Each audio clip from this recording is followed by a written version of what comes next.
Alright, I'm at number 12. I think so. Let's check real fast.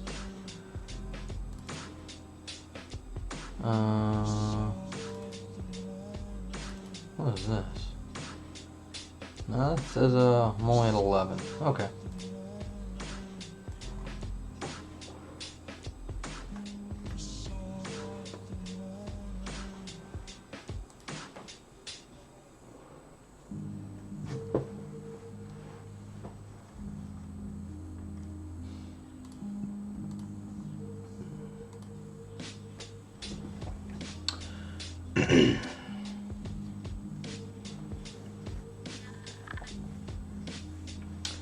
Alright, everybody. Probably only myself still, but at least it's advertised now. Y'all could, in theory, be watching me, but I'm not checking view rates quite just yet. It's 7 o'clock. Time to get streaming. So, make this a little bigger.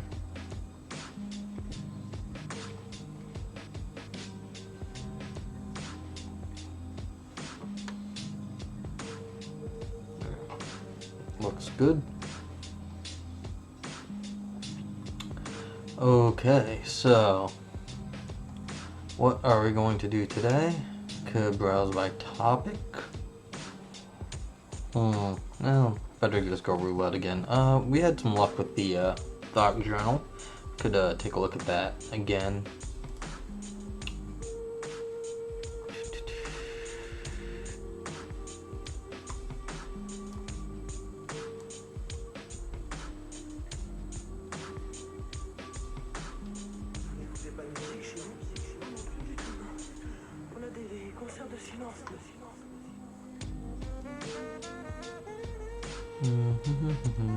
Can I spell? That's a good question. T-H-O-V-H. There we go. Looked at these the other day.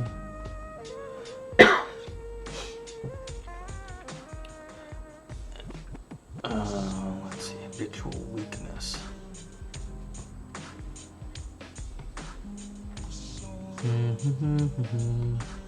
Oh, look at that.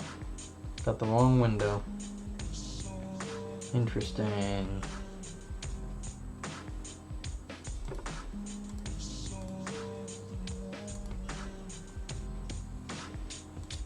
Here we go. Okay, here we go. Much better now.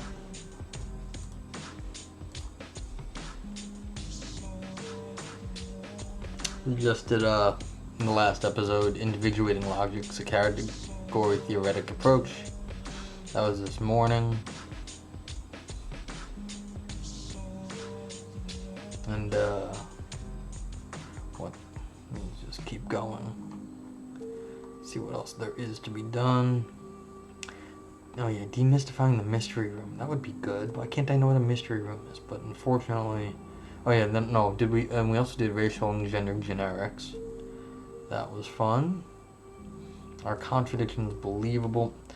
Well, I know Yale. Yale's a good guy. But let's not do that. Now we were just talking about contradictions and stuff like that in the last few episodes. So let's go back and see what else we got.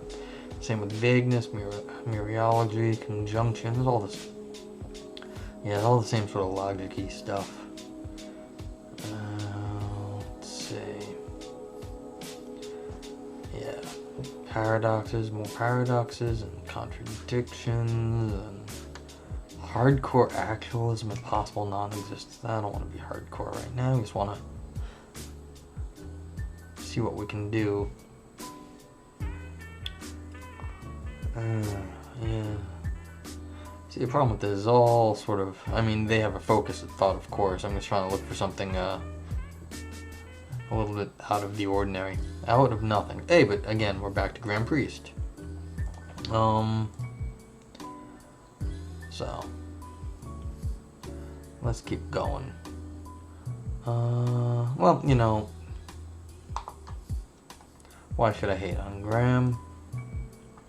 Let's see. Grand Priest proposed an argument for the conclusion that nothing occurs as a singular term and not as a quantifier in sense like 1, the cosmos came into existence out of nothing. Priest's point intuitively entails C, the cosmos came into existence at some time, but this entailment relation is left unexplained if nothing is treated as a quantifier. If Priest is right, the paradoxical notion of an object that is nothing plays a role in our very understanding of reality. In this note, we argue that Priest's argument is unsound. The intuitive entailment relation between 1 and C does not offer convincing evidence that nothing occurs as a term in 1. Moreover, we provide an explanation of why 1 is naturally taken to entail C, which is both plausible and consistent with the standard quantificational treatment of nothing. Well, let's see if it's available. Let's do it. Why not? And it's not. So, I'm not fighting with you. We're just going to move on.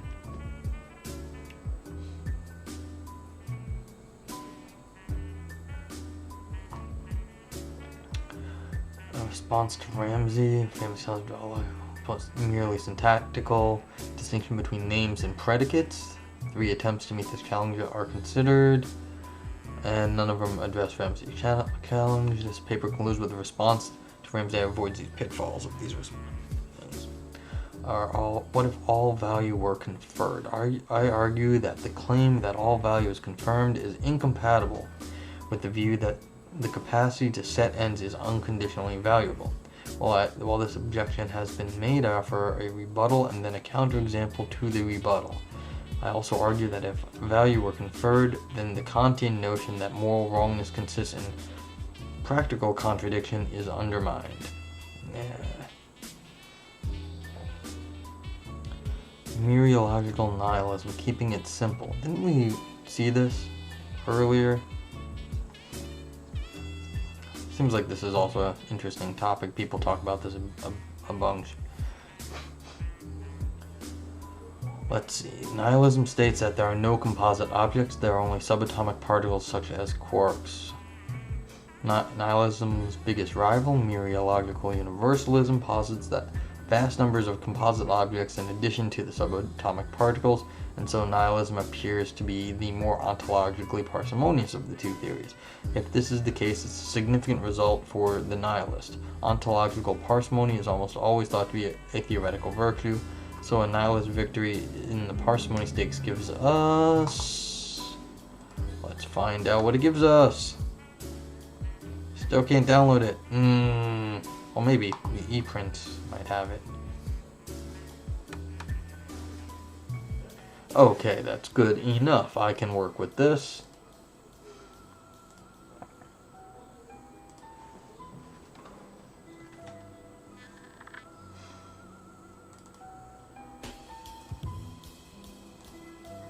Alright.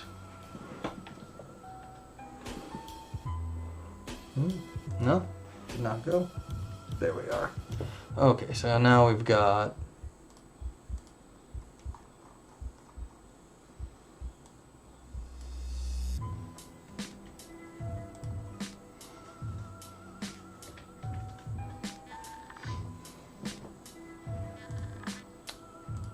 Okay, here we go. Mereological Nihilism, Keeping It Simple by Simon D. Thunder. Another cool name. We had Wigglesworth yesterday, and now we've got Thunder today. Cool. In this paper, I argue that, contra Karen Bennett, Mereological Nihilism is more ontologically parsimonious than its main rival, Mereological Universalism. Nihilism is the view that there are no composite material objects. There are only simples, that is, objects with no proper parts, which are most naturally defined with subatomic particles, such as quarks. For brevity's sake, I'll assume that all subatomic particles are quarks. You see, that is odd, isn't it? If you're going to say there's simple things, and then you say there's lots of them, then why are they all quarks? Maybe they're broken up into things, and there is no bottom thing, and then nihilism is just sort of... You're going to be nihilist about a plurality of things. But anyway, that seems like a... different problem from what's going on here. In contrast, universalists posit the mereological function of every collection of disjoint objects. The universalist ontology is therefore populated not only by quarks, but also by composite objects such as tables, donkeys, table donkeys, etc. What's a table donkey? That's fascinating. So both the nihilist and the universalist ontologies contain all of the quarks, but the universalist ontology is further bloated by composite objects. Well, I mean, you can show your hand immediately with the bloated comment.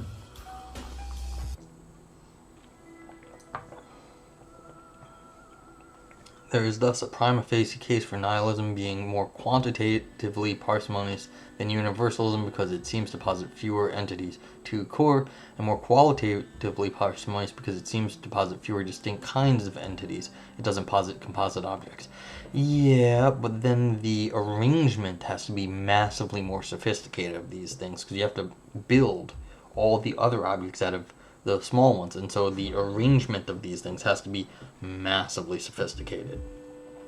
But fair enough, you'd have to.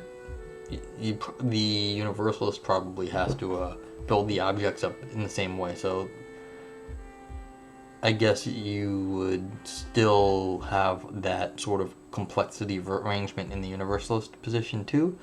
I'm not sure if it's all so clear. Anywho's. If this prima facie case can be vindicated, it's a significant result for the nihilist. Ontological parsimony is almost always thought to be a theoretical virtue, so a nihilist victory in the quantitative and qualitative parsimony stakes gives us a defeasible reason to be nihilists. In this paper, I vindicate the prima facie case for nihilism's victory in the parsimony stakes by responding to 2 arguments that seek to undermine the case. I'll first, section 2, consider an argument from Karen Bennett to the effect that, on closer inspection, nihilism is no more quantitatively parsimonious than universalism. I'll argue that contra Bennett, even closer inspection, nihilism posits fewer entities than universalism. I'll then, section 3, suggest that Bennett's reasoning can be redirected to attack the claim that nihilism is more qualitatively parsimonious than universalism. Again, I'll reject this and argue that nihilism posits fewer kinds of entity than universalism. I'll conclude, section 4, that nihilism is both more quantitatively and qualitatively parsimonious than universalism. Okay, so it's an argument in parsimony. Again, I have a small complaint here about the limits of parsimony. Like, if you're limiting parsimony in one area, do you end up with extra complexity in another area? And I don't know. But let's move on. Bennett's argument. Here's a brief reconstruction of Bennett's argument.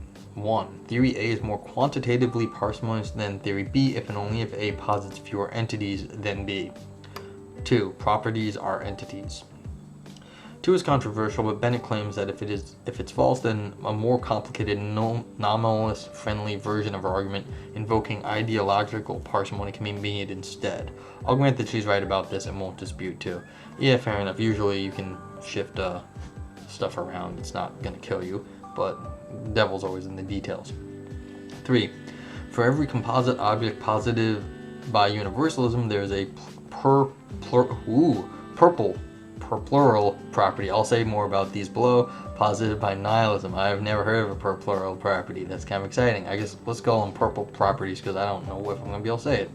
This is the crucial premise. I'll elaborate on it and present Bennett's defense of it below. For now, moving on. 4. So nihilism and universalism posit the same number of entities. 5. So nihilism and universalism are equally quantitatively parsimonious. Yeah, there's a per plural property. That's yeah. The argument isn't valid. So Bennett must be assuming the following premise between 3 and 4, which validates the argument. 3.5. If we ignore the universe composite objects and the nihilist alleged per plural properties, universalism and nihilism posit the same number of entities. Okay, maybe this is where I was arguing confused before, that you've got these massively sophisticated combinations of objects that you don't get on the universalist view, but you do get on the nihilist view. An inventory of the nihilist and universalist ontologies demonstrates the plausibility of 3.5. First, both ontologies contain quarks. Second, both ontologies contain the singular properties of the quark, such as having plus 1/2 spin. Third, both ontologies contain the plural arrangement properties of the quarks. Plural properties are properties that are instantiated by multiple x's without entailing the existence of any singular composite entity, which we might call the multiple x's. Okay? Which are non-distributive in that they are only instantiated by the x's collectively, not by each individual x. Okay, so the property instantiated by the group. Plural properties are instantiated by multiple x's. Okay, so you need a plurality of things to have a plurality property. Okay, plural arrangement properties determine how some objects are arranged. Oh, excuse me. Alright, that makes some sense. Depends how some objects are arranged. Fourth, the nihilist ontology contains plural properties that don't concern the arrangement of the quarks, such as collectively weighing 20 kilograms. The universalist ontology contains singular properties of composites, such as weighing 20 kilograms. There appear to be a one-to-one correspondence between the nihilist plural non-arrangement properties and universalist singular properties of composites. Okay, this is making some sense. This inventory seems exhausted, so I'll grant 3.5. Bennett's argument now turns on 3. In the remainder of this section, I present her defense of it. Bennett argues in 2009 that the nihilist cannot give an adequate account of the often complexly structured nature of reality with an ontology consisting only of quarks, singular properties, and plural properties. Complexly structured here applies to any structure that has substructures. So consider a putative molecule, for example. Best science has it that molecules are made out of atoms, which, roughly speaking, are made out of quarks. Putative molecules thus have complex structure, an overall molecule structure with an atomic structure. So putative molecules are a good example of the bits of reality that Bennett thinks the nihilist is going to have difficulty in adequately accounting for. I wonder if there's some sort of emergentist theory going on in the background here, that somehow like if you have a H2O, that the water molecules have properties that can't be derived from the combination as water, cannot be reduced to the hydrogen or oxygen on its own, and therefore in this group the plurality has a different property than the smaller pieces. Okay, moving on. Now, the nihilist usually takes herself to be able to adequately account for putative molecules and all other putative composite objects for the matter by adopting a strategy familiar from Van Inwagen and Rosen and Dorr. Where there appears to be a composite molecule, the nihilist claims that there are instead just some quarks arranged molecule-wise. In other words, the nihilist takes herself to be able to use the quarks and the plural arrangement properties, in particular the property of being arranged molecule-wise, that are already in her ontology to adequately account for putative molecules. After all, the empirical data apparently underdetermines whether there are composite molecules or just simples that instantiate being arranged molecule-wise. So the nihilist account appears to be consistent with the best science and therefore adequate. Okay, maybe, but yeah, we'll, empirical data apparently underdetermines whether there are composite molecules or just simples instantiated. Yeah, this is a odd thing to worry about from the empirical side of things. But so this seems like the emergence problem. But let's keep going and see what happens. But Bennett argues that to give an adequate account of reality, the nihilist must have a more complicated story about the way the quarks are arranged than simply saying that they are arranged molecule-wise. Simply saying that the quarks are arranged molecule-wise doesn't give an adequate account of putative molecules because it doesn't capture their complex structure, and therefore it isn't consistent with the best science. So arranging hydrogen and oxygen into H2O does not capture their complex structure. Okay, I don't know how that exactly works, but and I'm afraid this might be strawmanning Bennett here, but let's keep going. Accounting for putative molecules by claiming that there are quarks that are instantiated being arranged molecule-wise only captures the overall molecule structure of the putative molecule. It says nothing about and therefore fails to capture the atomic substructures, and is analogous to some ill-formed scientists claiming that the quarks only compose molecules without first composing atoms. Okay, yeah, so this is the problem. You're jumping levels, so there might be, as I was saying, emergent sort of properties that have to be accounted for in between the levels of quark to water molecule at the atom level. Given this, then nihilists might be tempted to say instead that the quarks instantiate being arranged atom-wise, and it's the atom-wise arrangements of the quarks that instantiate being arranged molecule-wise. This would allow her to capture both the overall molecule structure and the atomic substructures of the putative molecules, but of course accepting the atom-wise arrangement of quarks instantiates a property. Atom-wise arrangements of quarks instantiate a property commits the nihilist to positing atom-wise arrangements, that is, presumably atoms, which she cannot accept. Yes, you don't want to start doing these intermediate objects if you're a nihilist, because you want to stick with your primitive fundamental objects. So the nihilist must find some other way of capturing or accounting for complex structures such as that of the putative molecules. In Bennett's words, the nihilist must preserve compositional structure when she gives her composite-free account of reality. Her ontology of quarks and plural arrangement properties alone don't give her the tools she needs to do this, and the other plural properties and singular properties in her ontology aren't going to help.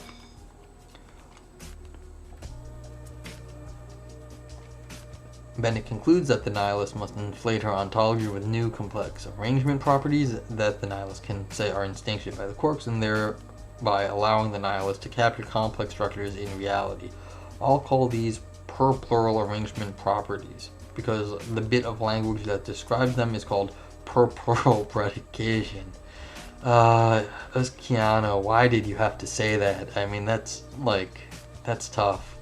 Maybe you can say it in like some other language or something, but per-plural predication, that's like as tongue twister as you're gonna get. Per-plural properties are to plural properties what plural properties are to ordinary singular properties. Well, whilst plural properties tell us what properties groups of my apologies. I mean, this is obviously meant to be read and not spoke. Whilst plural properties tell us what properties groups of x's have, without entailing the existence of a composite group of x's, per-plural properties tell us what properties groups of x's have, without entailing the existence of a singular composite group of x. Per-plural arrangement allows us to capture complex structure whilst only committing us to the existence of the basic building blocks of the structures. For example, to capture the complex structure of a putative molecule, the nihilist can say that the quarks instantiate the per-plural property of being arranged atom-wise, molecule-wise, etc., etc., etc., etc. This complex property captures how the quarks are arranged into atomic structures, which are themselves arranged into a molecule structure, which doesn't entail the existence of atom structure.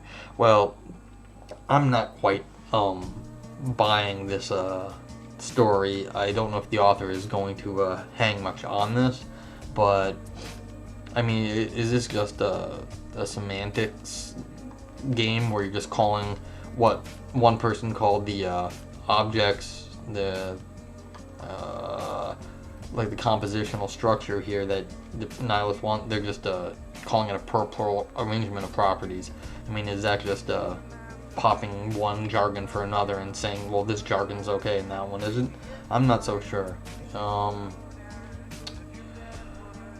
Also, why would the nihilist really want to have the per-plural properties? They're going to have to explain how they're not arbitrarily fixed at the same spot that the universalist has their object. So why is there's got to be multiple realizability here. It's just arbitrarily choosing the same thing as the universalist. So in some sense, there's going to be an ad hocness about this per-plural property. You're going to always be ad hocly choosing the exact same object that the universalist wants to choose. So, some worries. So the nihilist apparently must posit per-plural arrangement properties to account for complex structures in reality. And also what I said before about the massive level of complexity in arranging them as such. Even though the universalist claims them too, it much more hangs on arranging things when you're a nihilist.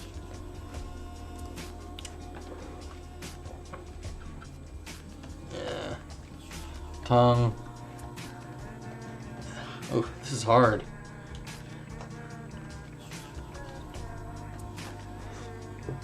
Yeah, they're purple properties. I just can't even.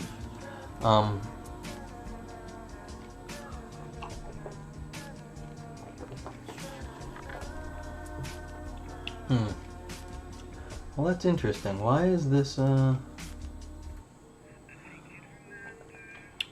This is interesting. I'm not getting my video. Let's see, this one?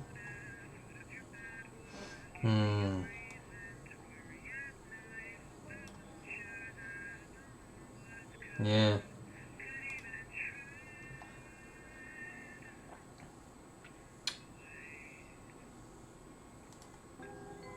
Hold on one sec. This is getting my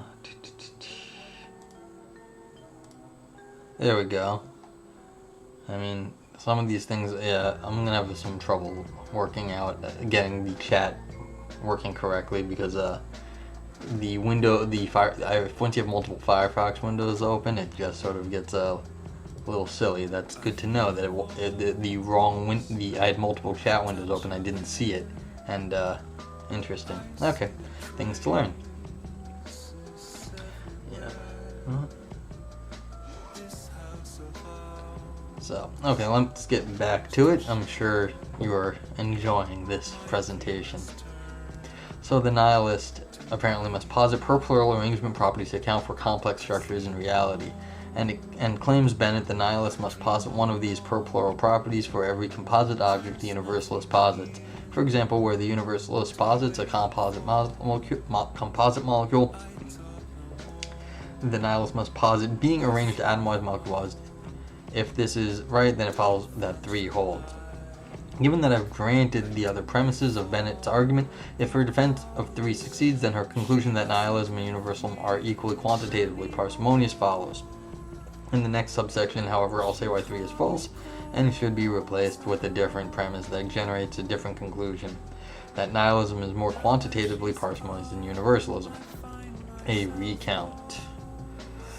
Premise 3 of Bennett's argument, as I've constructed, is false, though I concede that the nihilist must posit per plural arrangement properties for the reasons Bennett gives. Contra Bennett, the nihilist posits fewer per plural arrangement properties than the universalist posits composite objects. Really? My argument here will make use of the notion of first level and higher level composites, which I define in terms of being directly and indirectly composed by the simples respectively. So let's say that X is directly composed by the Y's if and only if X is composed by the Y's and there are no Z's such that the Z's are composed by the Y's and X is composed by the Z's. Alright, let me look at that again. Big X is directly composed by the Y's if small x is composed by the Y's and there are no Z's such that the Z's are composed by the Y's and X is composed by the Z's. Okay. So there's no intermediate thing in between the big X and the Y's. X is indirectly composed by the Y's if and only if X is composed by the Y's, but there are some Z's such that X is composed by the Z's and Z's are composed by the Y's. So then you could go from Y small x to big X. No, Y, Z, small x, big X. So there's a step there. X is a first level composite if and only if X is directly composed by the simples. X is a higher level composite if and only if X is indirectly composed by the simples. For example, according to the universalist, molecules are higher level composites because they are indirectly composed by quarks. The simples molecule is composed by the quarks, but it is also composed by the atoms, which themselves are composed by the quarks. In contrast, the universalist first level composites are the quark pairs, where quark pair refers to the mereological fusion of 2 quarks. For any quark pair, there can be no other objects that are composed by 2 quarks that themselves compose the quark pair. We can now deploy these terms to undermine Bennett's argument. To establish the 3, Bennett needs the nihilist to have to posit as many per plural properties as the universalist posits composite objects. both higher level and first level. What the nihilists need only posits as many per properties as the universe posits higher level composite objects. This is because Bennett's argument only compels the nihilist to posit per plural properties to account for complexity structured putative composites, and the only complexly structured putative composites are the higher level ones. Putative first level composites have no internal substructure as they are composed directly of the simples. Quark pairs only have an overall quark pair structure. Since the quarks that directly compose them are simple, they have no internal substructure that needs to be captured by the nihilist with a per plural property. As such, the nihilist doesn't need to posit per plural properties to account for putative first level composites. Alright, so you're saying you don't need it right here. Interesting. She can simply use quarks and merely plural arrangement properties to account for them. Where the universalist posits a composite quark pair, the nihilists only posit their plural property of being arranged quark pair wise. I'm still not 100% on all of this. Because if you're gonna do higher low level, I mean, maybe there's some way to, you split the stuff in higher level and first level, and the problem is, well, then have you just hidden what you're doing behind the levels, but you're not calling those properties? So something to worry about there, because if you got levels but then you're saying, well, one level doesn't count, well, why are they both levels then? So it may be a terminological something being hidden by the jargon. So 3 is false and should be replaced with 3 star. The nihilist posits fewer per plural properties than the universe posits composite objects. 1, 2, 3 star, 3.5, and 4 entail my conclusion. Nihilism is more quantitatively parsimonious than universalism. Okay. Bennett's argument redirected. Bennett's argument can be redirected so as to attack the claim that nihilism is more quantitatively parsimonious than universalism. Whilst universalism countenances a kind of entity that the nihilist doesn't, that is, composite objects, Bennett's reasoning apparently demonstrates that the nihilist must in turn posit a kind of entity that the universalist doesn't, that is, per plural properties. If this is right, then the nihilist cannot claim victory in the qualitative parsimony stakes. Yeah, so it's been shifted from quantity to quality, and so it's, yeah, that is a good point. In response, I claim that the universalist must posit per plural properties too, thus tipping the balance of qualitative parsimony back in the nihilist favor. I have 2 arguments for this. Well, I'm not buying that because, like I said before, I thought it was hidden behind levels, not the per plural properties. So, not entirely sure that the gloss of the quarks arranged pairwise is so is innocuous. It's not going to cause you trouble. First argument. Facts about the way some quarks are arranged seem to depend solely on facts about the location of the quarks, not on facts about whether the quarks compose anything or not. Since the nihilist and the universalist agree on the locations of the quarks, they ought to agree on the way the quarks are arranged, even though they disagree on whether the quarks are also compose something. For the sorts of reasons I elaborated in 2.1, the nihilist must, in some cases, say that the quarks are arranged atom-wise, molecule-wise. So the universalist must say so too. The universalist must posit per plural properties such as being arranged atom-wise or molecule-wise. Second argument. The universalist must posit per plural properties to account for what it is in virtue of which higher-level composite objects exist. Let's just go back up a little bit. Again, this is the complexity argument here. Will the nihilist be able to completely explain why the simples, the quarks, act as they do in the more complex things? They can say that they are at those locations just as universalist, but the universalist would say that there's an object there and that is has emergent properties and governs the motion of the quarks. And then from the other perspective, by just stating where the quarks are, do you actually then explain how they're moving in concert with each other? Maybe you don't, but it seems like then you have less explanatory power on the nihilist side, so maybe you're losing something there. That's what you're losing with the qualitative parsimony. Okay, second argument. The universalist must posit per plural properties to account for what it is in virtue of which higher level composite objects exist. Let me explain. Most believers in composites, including universalists, accept that composites are not fundamental but rather exist in the virtue of their parts. Most believers in composites, including universalists, accept that composites are not fundamental but rather exist in virtue of their parts. Well, existing in virtue of their parts, yes, but exactly what that amounts to is interesting. For example, the molecule is thought to exist in virtue of the atoms that compose it. Yes, in part at least. One of the features of the in virtue of relation, which is a complex relation, people have worked on that much, hi Bill, is that if X exists in virtue of Y, then the facts about Y fix or determine all the facts about X. No, not necessarily. I mean, depends on what your story of in virtue of is.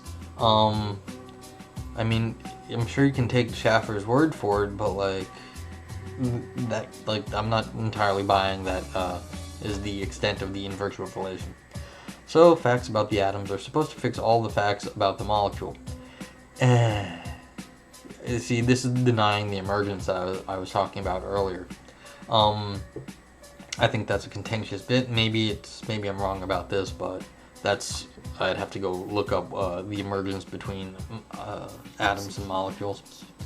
Furthermore, since atoms are supposed to exist in virtue of the quarks that compose them, facts about the quarks are supposed to fix all the facts about the atoms. Again, putting a lot of weight on this one reference here, and I don't buy it. Or I could be wrong, but again, just you're claiming the relation is doing all the work here. And I mean determine all of the facts. I mean, I'm not sure. What is the argument here? For example, it's thought to exist in virtue of the atoms. I mean, this is where's the justification that it's thought to exist, and then that thought somehow determines all the facts, and then that fixes everything? I'd call that not my favorite argument. So unproblematic for the universalist. But there's a twist. The in virtue of relation is transitive. If X exists in virtue of Y and Y exists in virtue of Z, then X exists in virtue of Z. If the molecule exists in virtue of the atoms exist in virtue of the quarks, then the molecule exists in virtue of the quarks. This implies the fact that the quarks must fix all the facts about the molecule. Yes, again with the definition given here. Crucially, one of the facts about the molecule that must be fixed by facts about the quarks is that the facts about the molecule's complex structure. Well, I'm not sure about that. It would be fixed by the quarks and then their history. Yeah. Then the complex history, is that part of the quark, or is that part of the general situation of the history of physics and reality? Okay, questions. Only a fact about what arrangement property the quarks instantiate will do the trick. But what arrangement property must the quarks instantiate to fix the complex structure of the molecule? This is essentially the same question as the nihilist was faced in section 2.1. How to account for the putative molecule and its complex structure with only quarks and properties of the quarks? The answer is the same. Being arranged molecule-wise won't do, as established in 2.1. This doesn't fix the facts about atomic substructures within the molecule. And being arranged atom-wise won't do either, because it fails to fix the overall molecule structure. Each group of quarks that are arranged atom-wise could be distant to the other, thus not forming an overall molecular structure at all. The only property of the quarks that fixes the fact that the molecule's complex structure is being arranged atom-wise, molecule-wise. So the universalist must accept that the quarks instantiate being arranged in that way, and must therefore posit this plural property. Clearly, this point generalizes. For every higher level composite that she posits, the universalist must also posit a per plural arrangement property in order to be able to account for what it is in virtue of which that particular composite exists.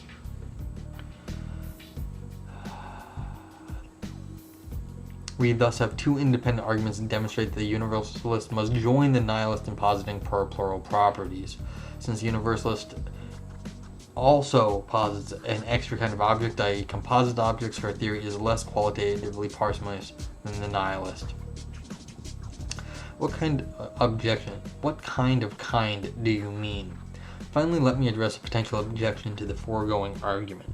I've suggested that composite objects, simples, per plural properties, and non-per plural properties constitute distinct kinds from one another, and have to use this argument that nihilism is more qualitatively parsimonious than universalism. One might wonder whether we could divide the world into kinds in a different way, thereby getting different results about which theory is more qualitatively parsimonious. For example, perhaps the relevant kinds for the purposes of qualitative parsimony comparisons are objects and properties. Since nihilism and universalism both posit these, this would make the two theories come out as equally qualitatively parsimonious, even if I'm right about the universalist having to join the nihilist in positing per plural properties. I know of no way to conclusively establish that my way of carving up the world into kinds is the right way. But given the dialectic, I don't really need to. No matter how we decide to count kinds, my argument in 3.1 leaves a nihilist in a strong dialectical position. This is because if my argument in 3.1 is sound, the universalist must join the nihilist in positing per plural properties, which means the nihilist posits everything that the universalist posits everything the nihilist does. So the universalist posits at least as many kinds of entities as the nihilist, but the universalist also posits composite objects. Now, on the many natural and plausible ways of counting kinds, this extra commitment to composite objects brings with it a commitment to at least one extra kind of entity. If so, then my argument that nihilism is more qualitatively parsimonious than universalism goes through straightforwardly. But even if the universalist commitment to composite objects doesn't commit her to a new kind of entity, because composite objects belong to a kind that she and the nihilist already posit, her theory is only equally qualitatively parsimonious as the nihilist. And though this means that the nihilist has lost or really tied the qualitative parsimony battle, she has still won the ontological parsimony war. Yes, but you may lose things in an explanatory sense. So you may win the battle on ontological parsimony and lose explanatory power. So this is my big concern. Also, I said with the complexity earlier, with the nihilist not quite would have to have a select their arranged wise particles in the same way as the universalist does, in some sort of like lucky or ad hoc manner, and would not have a way to explain why that sort of arrangement is the good arrangement. So win the ontological battle, lose the explanatory war, lose the explanatory battle. I don't know if it's the whole thing, is which one's more important. For I've already demonstrated that nihilism is more quantitative parsimonious than universalism. Even those who doubt the importance of quantitative parsimony in theory choice ought, as Divers convincingly argues, to at least better regard it as a tiebreaker when trying to assess the ontological cost of two equally qualitatively parsimonious theories. Yeah, see, I'm not 100% on them being qualitatively parsimonious, equally qualitatively parsimonious. I think there might be some explanatory losses here on the nihilist side. That's why people go universalist, because they want the atoms. They don't want to have to jump from quarks to molecules. In a sense, then, there is little at stake here. If I'm wrong about how to count kinds, then nihilism ends up being at least equally as qualitatively parsimonious as universalism, which is enough to guarantee nihilism a win in the overall ontological parsimony stakes. Not the only game in town, though. But my way of counting kinds is natural and consonant with the intuitive thought that a commitment to composite objects brings with it a commitment to at least one new kind of entity. I see no reason to depart from my assumption that composite objects, simples, per plural properties, and non-per plural properties constitute distinct kinds from one another. I therefore stand by my claim that nihilism is more qualitatively parsimonious than universalism. You know, this is a nice paper. I have some disagreements, as I've voiced, but mostly it's like, if you're looking at it from this perspective, I think the argument is pretty clear and works out nicely.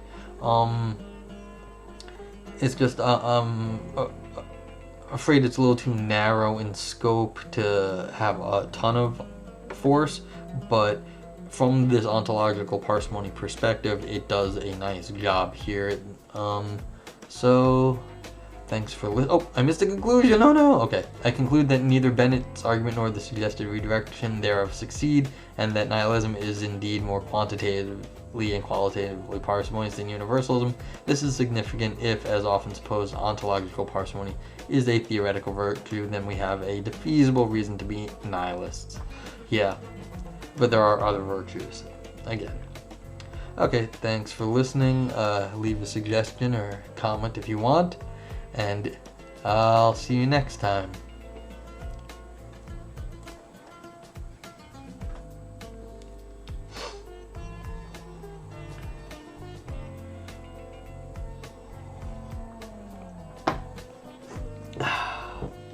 Yeah, this is philosophy for you. Not for everybody.